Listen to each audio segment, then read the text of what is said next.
ली।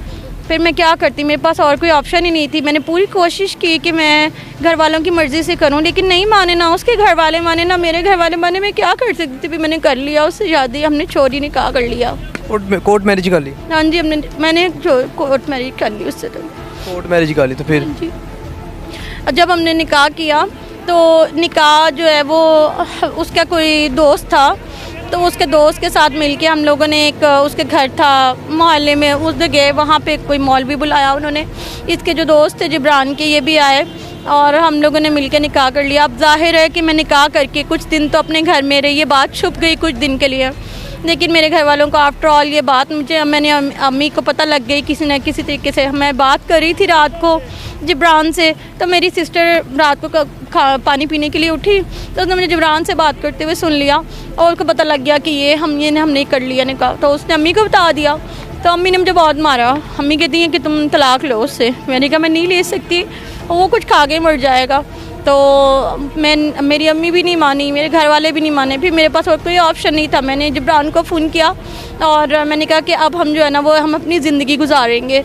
फिर हम लोगों ने, मुझे ले जाओ तुम, जी मुझे मतलब यहाँ से ले जाओ अगर तुम चाहते, वरना फिर डाइवोर्स लेनी पड़ेगी। उसने कहा कि नहीं, मैं डाइवोर्स नहीं दूंगा। फिर हमने अपनी एक बाकायदा ज़िंदगी स्टार्ट करने का फ़ैसला किया। उसने एक घर किराए पे लिया और वहाँ फिर हम लोग जो है ना, हमने सोचा कि हम मूव करेंगे। फिर वहाँ पे हमने मूव किया। यहाँ पे जब हमने मूव किया, अब जाहिर है हम हस्बैंड वाइफ हैं, अब हमारी पर्सनल लाइफ स्टार्ट हो गई है। तो अब हमारे पास वहाँ पे कुछ भी नहीं था। पूरा दिन तो खैर हमारा गुजर गया वहाँ पे अरेंजमेंट्स वगैरह करने में। जब रात हुई तो मेरे हस्बैंड हैं, जाहिर है अब मेरा उनसे निकाह हो गया, तो हमारे शरई हकूक़ वगैरह भी हैं। तो जब हमारी पहले रात हम इकट्ठे बैठे, मुझे इससे पहले उन्होंने कुछ भी नहीं बताया था, लेकिन उस रात मुझे पता चला कि वो तो एक नॉर्मल मर्द भी नहीं है और वो एक नामर्द है। मैं इतनी शौक में आ गई, मुझे इतनी तकलीफ़ हुई, इतनी परेशानी हुई।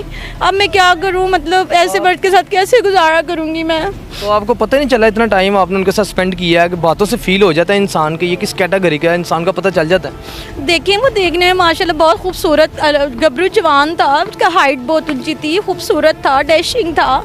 और वो अक्सर जब हमारी चैट होती थी तो वो कहता था कि चलो कहीं मिलते हैं, कहीं एक दिन इकट्ठे गुजारते हैं। मतलब इशारों में वो कहता था कि हम सेपरेट मिलते हैं, लेकिन मैं ऐसी लड़की नहीं हूँ, मैं शरीफ लड़की थी।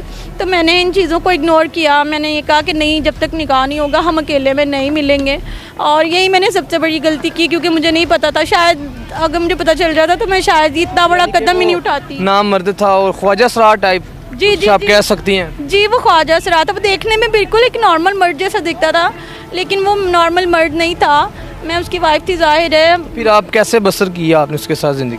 मैं कैसे ज़िंदगी, आप मुझे बताएं, कैसे जो मर्द ही नहीं है मैं उसके साथ कैसे ज़िंदगी गुजारूंगी? उसके लिए मैंने अपनी पूरी ज़िंदगी तबाह कर दी। मैंने अपना घर छोड़ दिया, अपने रिश्ते छोड़ दिए, और वो मर्द भी नहीं है। मैं उससे शोहर का सुख भी नहीं उठा सकती हूँ, तो मैं उसके साथ कैसे रह सकती थी? हमारी उस पूरी रात बहुत लड़ाई हुई और अगले दिन भी मैंने कहा मैं तुम्हारे साथ नहीं रह सकती, और मैं उसका घर छोड़ के मैंने उससे कहा मुझे डाइवोर्स दे दो।